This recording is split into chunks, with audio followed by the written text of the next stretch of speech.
nosso Deus. Meus amados irmãos, boa noite, graça e paz. Boa noite também àqueles irmãos e amigos que nos acompanham pelo nosso canal do YouTube. Que a graça do Senhor também os alcance em seus lares.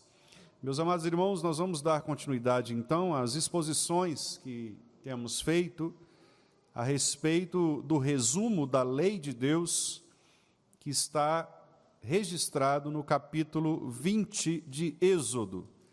Peço, portanto, aos irmãos que abram as suas Bíblias neste capítulo 20, do segundo livro da Bíblia, chamado Êxodo. Nós vamos ler o versículo de número 2, apenas o versículo de número 2.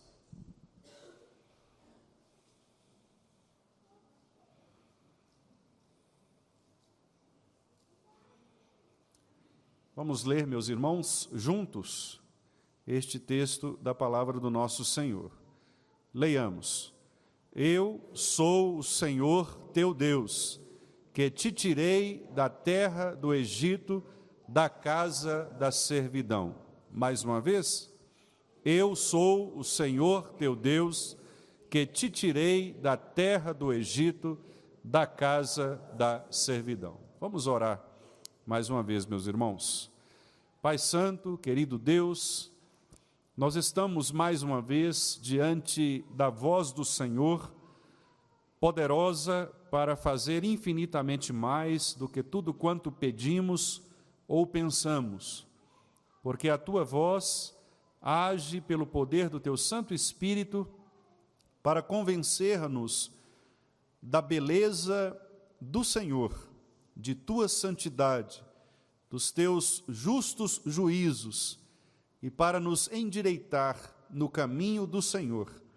Portanto, Pai Santo, nós te pedimos, com esta força do Teu Espírito, que o Senhor possa atuar em nossos corações, para que possamos, ó Deus, todos nós aqui nesta noite, sermos instruídos poderosamente pela Tua palavra, para sairmos daqui, Senhor, com um conhecimento prático daquilo que de fato devemos fazer como Teus filhos, e no exercício de nossa fé, sermos ainda mais obedientes ao Senhor em tudo o que fizermos.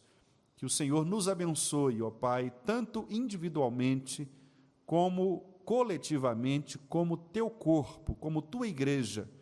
Se há entre nós aqui, ó Pai, aquela pessoa que precisa ouvir esta palavra de maneira específica, pedimos-te que o Teu Santo Espírito possa abrir este entendimento e este coração, para que, ó Deus, abandonando a dureza, abandonando, ó Pai, a soberba de espírito, possa se tornar, ó Pai, mansa e assim receber a Tua palavra.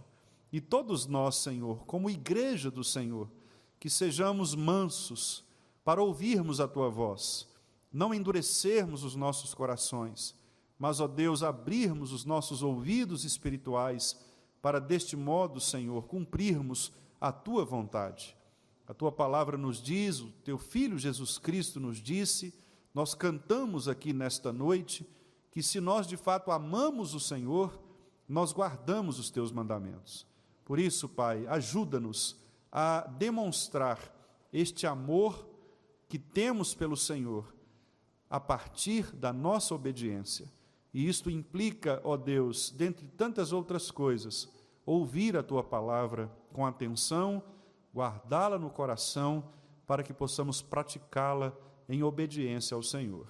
Que assim, portanto, seja comigo e com todos os meus irmãos aqui presentes, aqueles também que nos ouvem pelo nosso canal do YouTube, Senhor.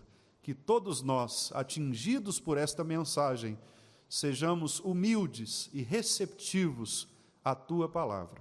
É o que nós te pedimos, em nome de Jesus. Amém. Meus amados irmãos, nós temos então meditado acerca da lei de Deus. E nós temos aprendido que a lei de Deus, ela tem a função principal de nos conduzir à obediência ao Senhor. Nós lemos aqui na palavra de Deus que Deus mesmo, o governador de todas as coisas, o Senhor do universo, foi quem instituiu a sua lei, as regras pelas quais o seu povo deveria ser obediente à sua palavra. Deus não nos deixou vazios, não nos deixou sozinhos, abandonados, sem rumo, mas pelo contrário, como bom pai que Ele é, Ele ordenou todas as coisas conforme a sua vontade, para que nós pudéssemos caminhar de acordo com esta vontade. E desde o início, desde a criação, Deus então colocou limites no coração do homem, para que o homem caminhasse conforme a vontade dele. Quando Deus deu a Adão o privilégio de usufruir da presença plena do Senhor e também de participar de toda a criação, ali o Senhor estabeleceu uma lei, a lei moral, a lei que serviria como lei de obediência à regra do Senhor, a lei que dizia que Adão não deveria comer do fruto da árvore do conhecimento do bem e do mal, porque se ele comesse, a consequência seria a morte. Ali, naquele momento, o nosso Deus já estabelecia para o homem os requerimentos, os preceitos, os mandamentos daquilo que Ele exige de nós como servos dEle. Todavia, meus amados irmãos, como nós sabemos, pela palavra do Senhor, Adão não foi capaz de manter-se perene, inteiro, íntegro, com o Senhor, diante do Senhor. Ao contrário, movido pela sua própria cobiça, pela tentação de Satanás, pela invenção do seu próprio coração, ele então pecou contra o Senhor, rompendo assim o princípio de obediência central da lei moral que Deus havia estabelecido. E desse modo, tendo quebrado a lei, Adão então se tornou culpável diante de Deus. E esta culpa gerou em Adão a sentença de morte. Esta morte que precisava ser agora cumprida em todo ser humano. Portanto, todos os homens, a partir de Adão, agora se tornaram culpados deste pecado e devem morrer. A morte é o salário do pecado, como nós lemos aqui na Epístola de Paulo aos Romanos. O salário do pecado é a morte. Mas, meus irmãos, o nosso Deus, sendo rico em misericórdia e com o grande amor com que nos amou, Ele então estabeleceu princípios da lei para que nós pudéssemos agora alcançar o estágio de maturidade e de retornarmos a um relacionamento com Ele, um relacionamento saudável, pleno, aceitável diante do Senhor. E para isso, então, Deus resolveu, na sua soberania, escolher um povo e legislar sobre esse povo. Sendo, portanto, o rei, ele agora estabelece a sua lei, ele estabelece as suas regras, as regras pelas quais os homens deveriam andar. E tendo então escolhido o povo de Israel para simbolizar este seu povo, o nosso Deus então estabeleceu 3 tipos de lei.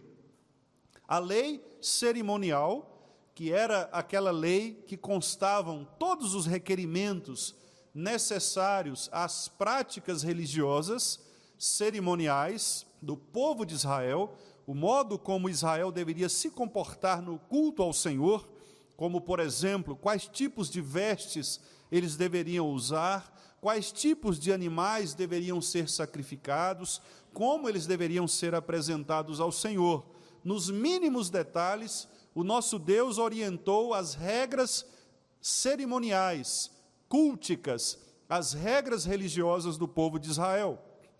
O nosso Senhor também estabeleceu um segundo tipo de regra, que era a regra civil, a lei civil, que era a lei que regia o Estado de Israel, constando ali de todas as questões relativas ao comércio, aos negócios, às relações entre as pessoas, como nós temos, por exemplo, no nosso país, o direito positivo, o direito às leis, às regras que regem as nossas condições como sociedade. E, finalmente, o nosso Deus também estabeleceu um terceiro tipo de lei, a chamada lei moral. Esta lei moral são os princípios pelos quais todos os homens devem, por obediência a esses princípios, alcançar o favor do Senhor. A lei moral, portanto, constam de mandamentos, preceitos, regras, testemunhos do próprio Deus, da maneira como os homens devem viver.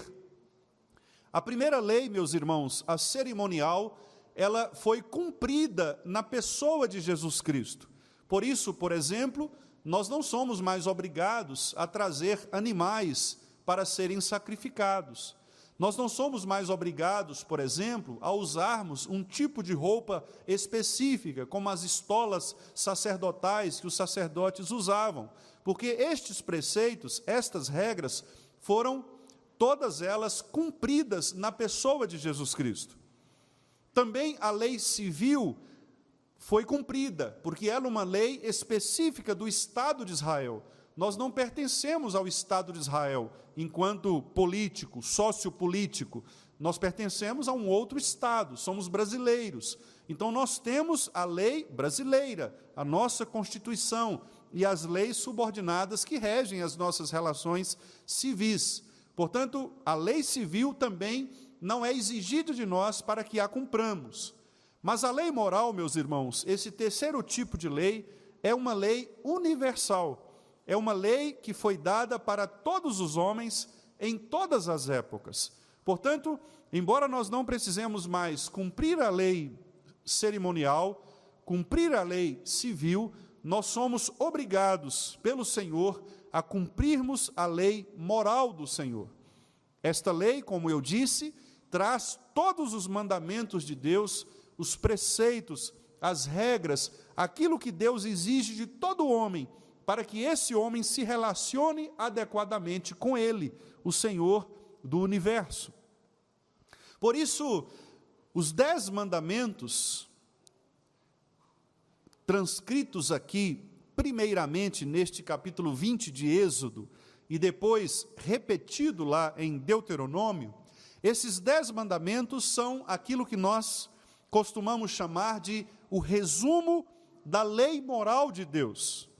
Os 10 mandamentos, eles não são, todos eles, toda a lei de Deus, porque há outros mandamentos que derivam destes, mas estes são o resumo da lei moral de Deus. De modo que, ao estudarmos os 10 mandamentos, nós estamos estudando o resumo daquilo que Deus exige de todo ser humano. Uma outra verdade que nós também já aprendemos é que esta lei moral, ela, além de resumir toda a lei de Deus, ela também são palavras trazidas pelo próprio Deus. Estas palavras falou Deus aos seres humanos. Deus, o Criador do universo, Senhor de todas as coisas, é aquele que determina o modo como os homens devem viver. Portanto, meus amados irmãos, espiritualmente falando, nós vivemos numa teocracia, o governo de Deus. Embora, do ponto de vista político, social, nós vivamos numa democracia, o governo do povo, o povo de Deus, a igreja do Senhor, vive debaixo de uma teocracia, porque nós somos súditos de um rei, que é o nosso Deus, e esse Deus é quem determina as regras morais pelas quais nós devemos viver. Portanto, quando uma regra democrática se chocar com uma regra teocrática, o povo de Deus tem por obrigação de obediência por fé a assumir a regra teocrática e abandonar a regra democrática. Em outras palavras, se algum governante humano ao qual nós estivermos sujeitos instituir sobre nós alguma regra, alguma lei que seja contrária à palavra de Deus, os crentes não só não são obrigados a cumprir, mas eles devem, inclusive, reagir contra estas leis, para que assim possam testemunhar quem é o verdadeiro Senhor da igreja.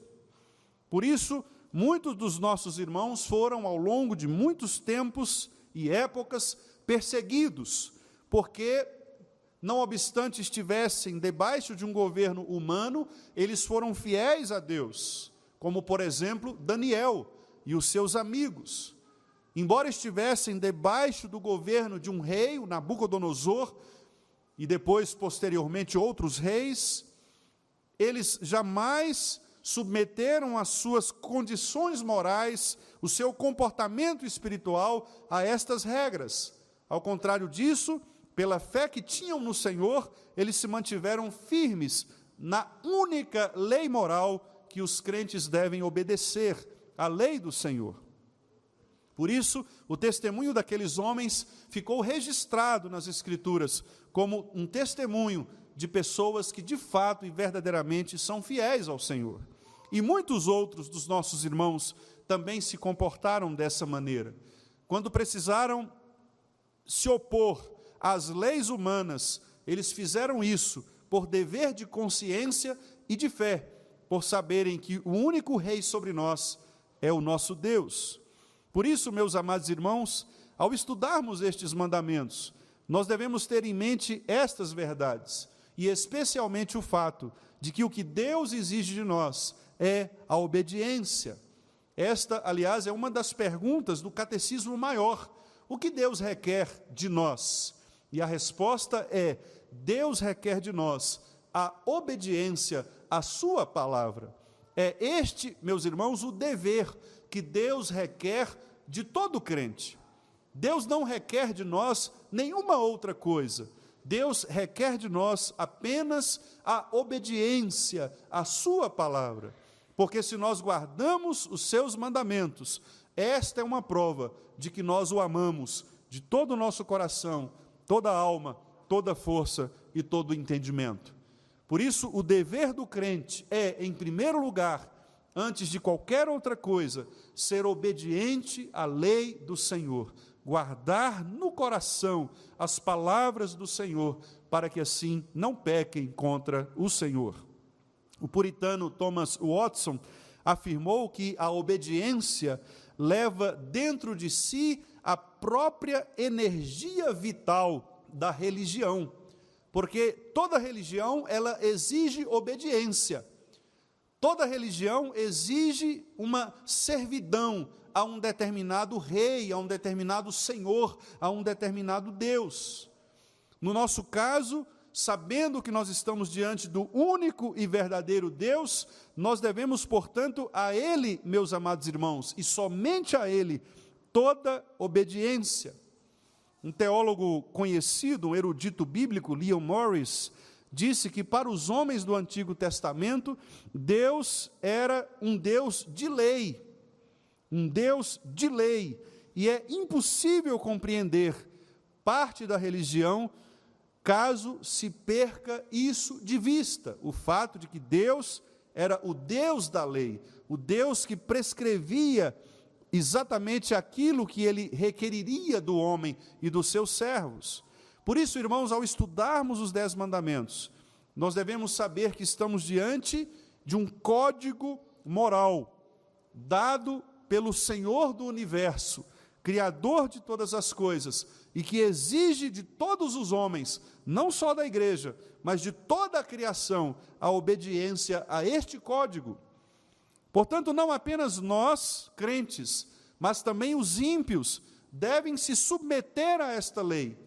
E, à medida em que eles são culpados diante da lei de Deus, escravos do pecado como são, eles, portanto, se tornam ainda mais culpados diante do Senhor e, por isso, indesculpáveis em relação aos seus pecados.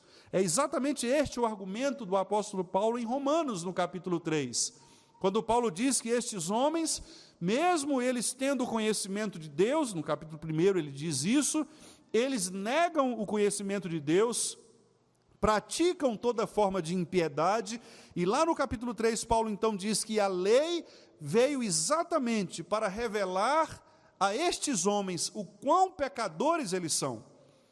E à medida então que os ímpios leem a lei de Deus, eles percebem o quão distantes estão da lei do Senhor, e esta lei, portanto, os culpa ainda mais de pecado contra o Criador de todas as coisas.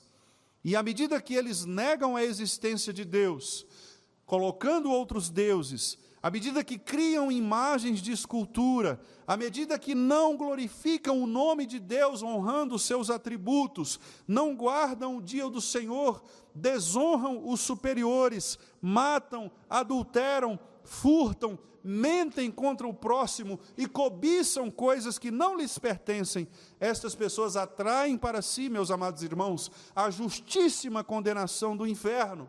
E estão, portanto, cada vez mais acumulando sobre si a culpa do pecado e o digno merecimento da morte. Nós, meus amados irmãos, crentes no Senhor Jesus, também temos uma relação direta com a lei de Deus, porque agora a lei serve para nós como instrumento de guia, de direcionamento. Os reformados chamavam este uso da lei de terceiro uso da lei, o uso diretivo, o uso normativo. A lei é usada agora para os crentes como uma norma de vida, porque agora ela visa ensinar, orientar os crentes nas maneiras que eles devem viver para glorificar a Deus. Pastor Calvino, a respeito disso, disse: qual é a norma de vida que Deus nos deu? E ele responde no seu catecismo, o Catecismo de Genebra, da seguinte maneira: sua lei. Esta é a norma de vida que nos é dada por Deus, a sua lei. E Calvino, ainda no catecismo, acrescenta dizendo: a lei de Deus mostra o alvo que todos nós devemos atingir, o objetivo em cuja direção devemos avançar, para que cada um de nós, segundo a medida da graça outorgada a cada um, se esforce para moldar a sua vida de acordo com a mais elevada retidão e, mediante estudo constante, progredir continuamente, cada vez e mais. Portanto, meus amados irmãos, este é um dos usos da lei de Deus. É para que nós possamos, como crentes no Senhor Jesus Cristo, transformados pela graça, agora olharmos para a lei e percebermos na lei o direcionamento que Deus nos dá para que possamos agradá-lo ainda mais. A lei para os crentes não serve mais como culpa, porque os crentes sabem que Jesus Cristo, que é o fim da lei, carregou sobre Ele próprio a culpa que a lei impunha sobre nós. Mas agora, descansados em Cristo, lançados em Cristo, nós podemos reconhecer a nossa total dependência e, humildes, nos achegarmos até Deus, com o objetivo agora de, com gratidão em nossos corações, obedecermos aos preceitos da lei, demonstrando assim o quanto nós amamos o nosso Senhor. Por isso eu repito, irmãos, e insisto, a obediência à lei de Deus, por parte dos crentes, demonstrará sempre o grau de amor que nós temos pelo nosso Senhor. Não adianta, meus amados irmãos, nós falarmos de boca para fora que amamos a Deus, que amamos a Jesus Cristo, se nós não estamos dispostos a obedecer aos seus mandamentos. Antes, portanto, de falarmos que amamos o nosso Senhor, nós precisamos perceber se de fato estamos cumprindo aquilo que Deus exige de nós. Se a nossa vida na prática é uma vida que comumente desonra ao Senhor ou honra ao Senhor a partir da obediência. Qual valor eu dou ao dia do Senhor, guardando o dia do Senhor, o sábado, para santificá-lo? De que modo eu trato os meus superiores, pai, mãe, o meu patrão, os líderes da igreja que Deus colocou sobre mim? Será que eu tenho honrado a estas pessoas com a dignidade? Será que eu tenho usado os meus lábios para difamar pessoas, especialmente os meus irmãos, matando muitas vezes a reputação deles? Será que eu não tenho cometido o adultério espiritual à medida que troco o verdadeiro Deus por outras intenções, outros deuses que eu fabrico em meu coração? Como tem sido a minha relação com aquilo que Deus me dá, especialmente o meu salário, o meu sustento? Será que eu não tenho roubado do Senhor nos dízimos e nas ofertas? Como o profeta Malaquias insistentemente apontou o pecado daquele povo? Será que nós não temos cobiçado as coisas que pertencem ao nosso próximo?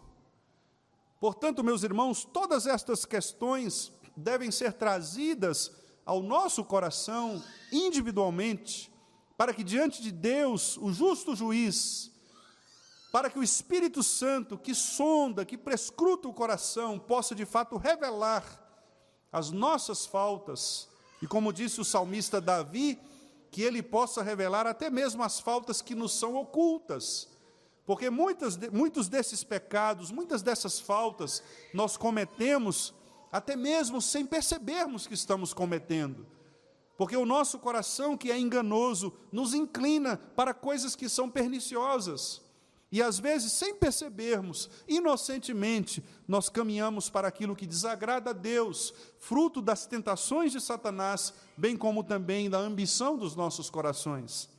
Por isso, meus amados irmãos, é preciso olharmos para a lei de Deus com um santo temor, com uma digna reverência, com um apreço acima de qualquer outro apreço, porque nós não estamos aqui diante de qualquer orientação, nós estamos aqui diante daquela que é a regra principal para todo crente.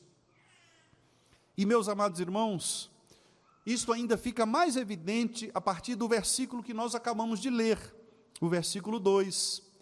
No versículo 1, nós aprendemos que Deus, o Criador do universo, se revelou por meio da lei. E agora, no versículo 2, nós temos também 3 princípios aqui, 3 ideias muitíssimo importantes, especialmente para o povo de Deus. O primeiro princípio é que este Deus que fala e que determina a sua lei, ele é um Deus que resolveu se relacionar com o seu povo. Quando a primeira expressão do texto é: eu sou o Senhor. A palavra Senhor aqui é a tradução da palavra Iavé, que é uma referência ao nome santo de Deus e que representa o Deus que criou, que estabeleceu, que fez uma aliança com o seu povo. Deus Iavé chama um povo para si. Ele elege, escolhe, antes de todos os tempos, antes dos tempos eternos, aqueles que seriam o seu povo. E ao longo dos anos, ao longo das gerações, estas pessoas têm sido chamadas pelo Espírito Santo para comporem esta igreja, este povo. E é por isso, irmãos, que agora este Deus que se revelou como todo-poderoso Deus, ele se revela de um modo especial a estes que são o seu povo. E por isso o salmista, lá no Salmo 100, um salmo que nós conhecemos praticamente de cor, quase todos os crentes decoram em algum tempo de sua vida este salmo, o salmista diz, no Salmo 100, que nós somos o seu povo, somos rebanho do seu pastoreio. Por isso ele diz que nós devemos, no versículo 3, sabei que o Senhor é Deus. Qual Senhor? O Deus da aliança, o Yahvé. Este Deus da aliança, é Deus criador, é Deus governador, é Deus providente. E o salmista diz, foi Ele quem nos fez, dele somos o seu povo e rebanho do seu pastoreio. Se somos, portanto, povo de Deus, não estamos mais perdidos, lançados à mercê dos nossos próprios destinos, nem mesmo guiados pelas nossas próprias regras. Nós agora temos uma regra a seguir, nós temos um Deus a quem servir, e por esta razão o salmista diz no versículo 4, entrai por suas portas com ações de graça. Somente os crentes no Senhor, somente aqueles que foram chamados para pertencerem ao seu povo, é que podem entrar na presença de Deus. Os ímpios não podem entrar pelas portas e prestar culto agradável ao Senhor. Apenas aqueles com quem Deus estabeleceu um pacto, um relacionamento, aqueles a quem Deus chamou, apenas estes podem, irmãos, com intrepidez espiritual, com a ousadia espiritual, por meio de Cristo, entrarem na presença do Senhor, no Santo dos Santos.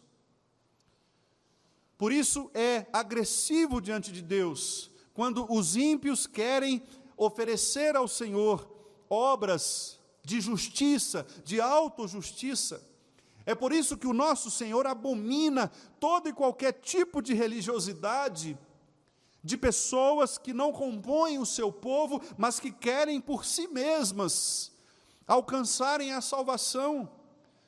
Deus, meus amados irmãos, dá de ombros e se ira contra essas atitudes humanas de quererem pagar suas próprias promessas, pagar os seus próprios pecados, porque isso é impossível, porque diante da lei de Deus, todos nós estamos condenados.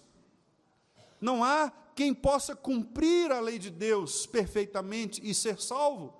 Foi o que nós lemos aqui neste culto, na carta de Paulo aos Romanos, quando Paulo diz, ninguém será justificado pela obediência à lei. A justiça não vem pelo nosso mérito, vem pelo mérito de Cristo, por meio de quem nós entramos na família de Deus. Então, este é o Deus que se relaciona, o Deus que faz um pacto especial com o seu povo, e agora, sendo povo de Deus, nós que antes não éramos povo de Deus, recebendo misericórdia, nós que antes não tínhamos recebido misericórdia, nós agora somos feitos um povo exclusivamente seu, zeloso de boas obras, um povo que recebe o nome de sacerdotes reais, uma nação santa, um povo exclusivo do Senhor, com a finalidade, irmãos, de anunciar as virtudes, os atributos, as qualificações do ser de Deus, que nos tirou do império das trevas para o reino do Filho do seu amor. Portanto, irmãos amados, quando lemos os 10 mandamentos, nós devemos encher os nossos corações de uma alegria extrema e pulsante, porque os crentes, ao lerem os 10 mandamentos, não devem ser atraídos por uma falsa sensação de que eles serão agora obrigados a servirem a esta lei para serem salvos. Mas, ao contrário disso, eles agora são levados a uma digna obediência ao Senhor, por gratidão em seus corações. Por isso, eu não farei outro Deus, além de Deus, porque a gratidão do meu coração, a afeição da minha alma por aquele que me salvou, é tão suficientemente grande para impedir que eu faça um outro Deus, além do verdadeiro Deus. Eu honrarei o nome do Senhor, os seus atributos, as suas qualificações, quando eu ouvir que o Deus é santo, é justo, é amor, eu vou cair com o rosto em terra. O meu coração vai de fato pulsar com alegria, porque nós não estamos diante de um Deus qualquer, mas daquele que é o Deus Santíssimo, Puríssimo, um Deus amoroso, misericordioso, compassivo. Então eu honrarei o seu nome por gratidão por aquele que me salvou. A lei, portanto, irmãos, para o crente, ela é um chamado à obediência por fé. A lei é agora o rumo por onde nós todos devemos andar, com gratidão nos corações. Não é um peso, não é um desafio intransponível, não é um fardo que nós carregamos, porque o nosso Senhor Jesus Cristo disse que Ele tomou sobre si os nossos fardos. A cruz pesada que nós deveríamos levar, Deus tomou sobre si.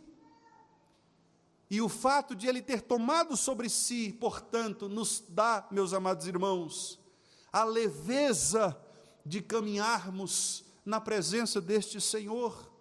A lei, portanto, não é para nós um peso, mas ela é uma alegria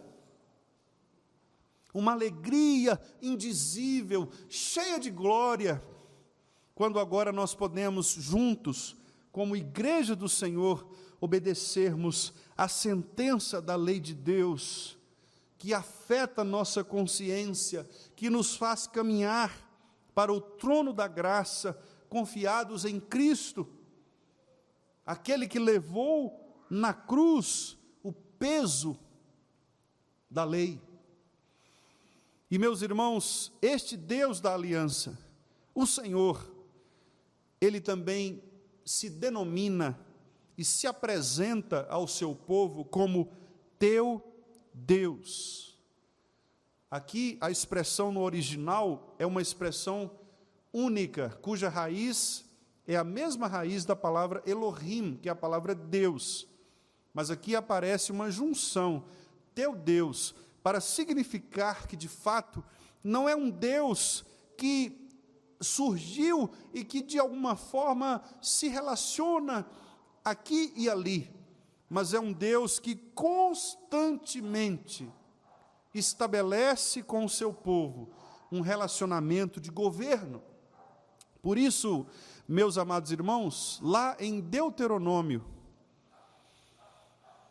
Moisés faz lembrar o povo de Israel a respeito do caráter desse Deus. No capítulo 4, quando Moisés diz: agora, pois, Israel, ouve os estatutos e os juízos que eu vos ensino para os cumprirdes, para que vivais e entreis e possuais a terra que o Senhor, Deus de vossos pais, vos dá. Moisés orienta o povo: nada acrescentareis à palavra, não vamos acrescentar nada à lei do Senhor, nem vamos diminuir nada dela. Devemos guardá-la integralmente em nossos corações.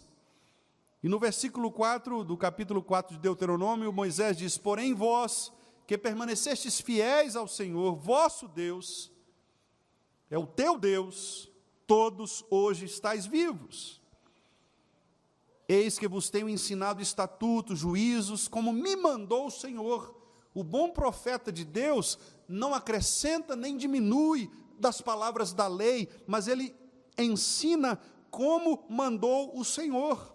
E Moisés diz: meu Deus, porque a consciência do profeta é de que Deus é o seu Deus, porque a lei foi dada pelo Senhor, teu Deus. E no versículo 6, meus irmãos, Moisés diz: guardai-os, guardem os mandamentos, cumpri-os, cumprem os mandamentos, porque isto será sabedoria, entendimento perante os olhos dos povos.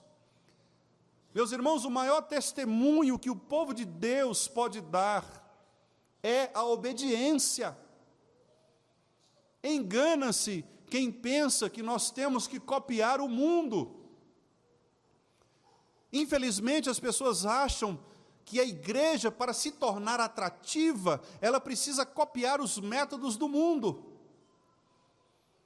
E ela então tem que criar atrações, como o mundo faz, para atrair as pessoas do mundo. Não, meus amados irmãos, é exatamente o oposto.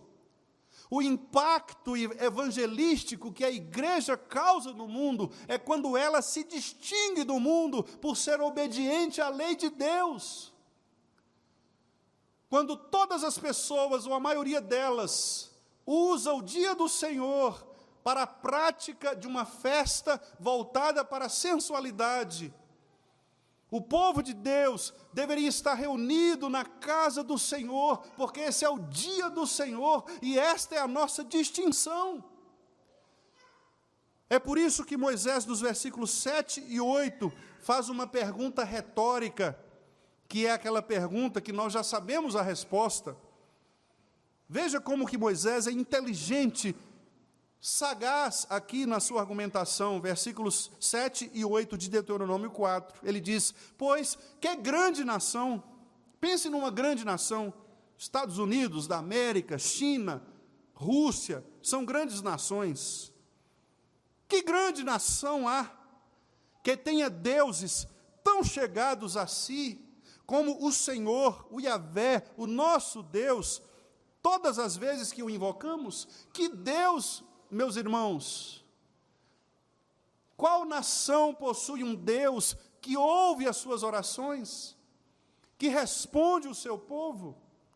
Versículo 8, e que grande nação há que tenha estatutos e juízos tão justos, como toda esta lei que eu hoje vos proponho? Que maravilha, meus amados irmãos! A igreja do Senhor possui a verdadeira lei. Nós não precisamos, portanto, irmãos, aquietar, ansiar os nossos corações ou atribular os nossos corações quanto à questão das leis humanas, quando elas nos são impostas, porque nós sabemos a quem servimos, e por isso devemos aquietar os nossos corações na lei de Deus, porque Ele é o nosso Senhor, Ele é o nosso pastor, Ele é o nosso refúgio e fortaleza. Nós cantamos aqui neste culto, Ele é quem nos livra de tribulações, Ele é a nossa torre forte, é a nossa força, é o maravilhoso conselheiro, o Deus forte, o Pai da eternidade, o príncipe da paz. É a este Deus que o povo do Senhor serve, e serve fundamentado nesta lei, que não é uma lei humana, mas é uma lei espiritual, que não visa transformar o exterior, mas transforma o interior. Porque todas as leis humanas visam o exterior. Ninguém vai preso, por exemplo, por imaginar um crime. Ele vai preso por tramar o crime, por fazer algo concreto. Mas esta lei não.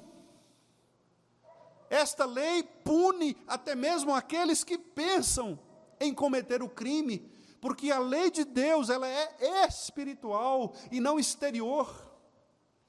Por isso, quando nós tentamos, com o nosso legalismo falido, tentamos ajustar as nossas imagens exteriores para que as pessoas nos vejam como bons crentes, nós recebemos a sentença do juízo de Deus em nossas consciências de que nós não estamos andando corretamente, porque Deus, diferentemente de nós, Ele não vê apenas o exterior, Ele vê a alma. Sonda-me, ó Deus, e conhece o meu coração, prova-me, e conhece os meus pensamentos, vê se há em mim algum caminho mau, guia-me pelo caminho eterno.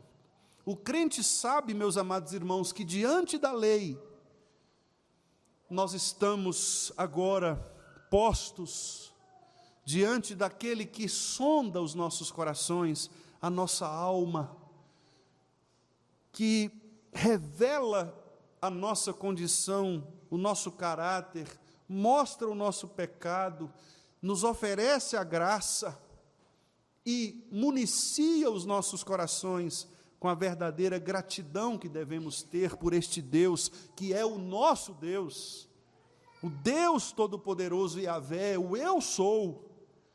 Ele é o Deus que chama o seu povo para viver de acordo com a sua vontade. E, finalmente, amados irmãos, a declaração final deste versículo é a alma de todo o Evangelho.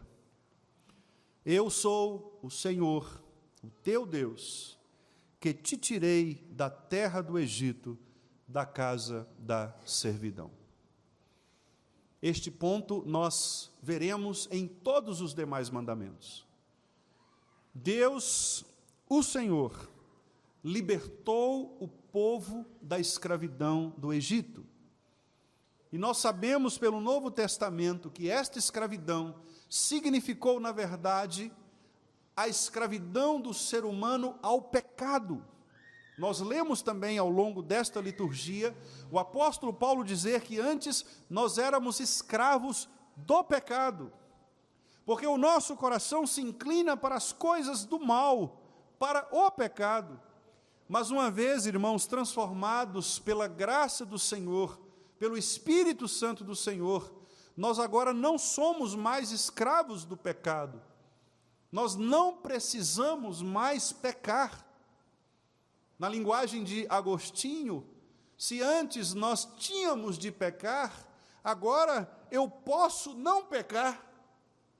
E eu posso não pecar porque o meu coração foi transformado por graça e me revelou a vontade de Deus, de modo que eu não sou mais escravo do pecado. Deus agora me habilita pelo seu Santo Espírito a negarmos a prática do pecado. Nós não mais vivemos na prática do pecado, porque Ele nos livrou, nos tirou da terra do Egito, do deserto do pecado, da mão pesada do pecado, da casa onde nós habitávamos, nós comíamos com o pecado, nós precisávamos nos alimentar dos alimentos do pecado, mas agora nós somos tirados de lá, com mão poderosa, com mão forte.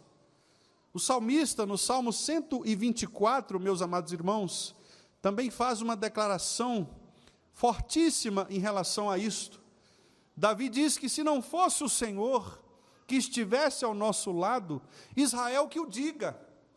Não fosse o Senhor que estivesse ao nosso lado, quando os homens se levantaram contra nós, eles nos teriam engolido vivos. Assim também é o pecado. O pecado nos engole vivos. Se nós dermos corda para o pecado, permitirmos que ele sobrevoe as nossas cabeças e faça ninho na nossa cabeça, nós também seremos engolidos. Esta foi uma linguagem utilizada por Martinho Lutero, quando disse que nós não temos como impedir que os pássaros sobrevoem as nossas cabeças, mas nós podemos impedir que eles pousem e façam ninhos nas nossas cabeças. Portanto, o pecado ele estará nos rondando sempre, porque o diabo, nosso adversário, como leão, ele está ao nosso redor, procurando a quem tragar. Mas pela força que nós recebemos do Espírito Santo do Senhor, nós temos a espada do Espírito, que é a palavra, temos o escudo, que é a fé, para bloquearmos os dardos inflamados do maligno. E é por isso, meus amados irmãos, que Davi diz aqui no Salmo 124, bendito o Senhor, que não nos deu por presa aos dentes deles, salvou-se a nossa alma como um pássaro do laço dos passarinheiros, quebrou-se o laço, e nós nos vimos livres. O nosso socorro está em o nome do Senhor, Criador do céu e da terra. Como aquele passarinho que está preso na gaiola, que tem o seu pezinho preso na corrente, e que não pode voar.